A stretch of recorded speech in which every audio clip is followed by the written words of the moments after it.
Dapat paus sambal legend dak Ica ni. Panas-panas mat. Terus makan dah. Tak ada tunggu je. Oh.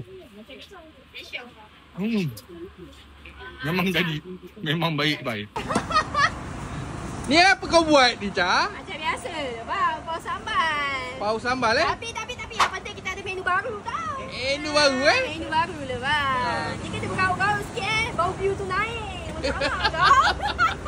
Apa lagi apa? Harga. Harga yang mana? Okey semua. Okey, untuk ayam RM10, daging RM12, sambal RM5. Semua ada 6 biji korang. Yang ayam dengan daging tu apa, rendang Rendang bang. Menu baru bang. Baru seminggu lebih kita launching. Launching Launching bang.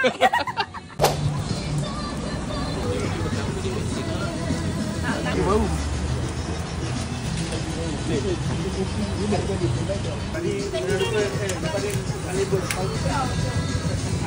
Inti sambal lagi? Ayam? Ayam? Daging.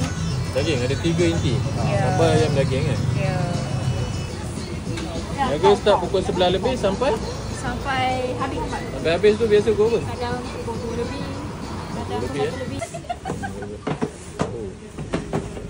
RM5 dapat 6. Abang Syahid, daging lagi. Rahsia dia terletak pada sambal legend ni.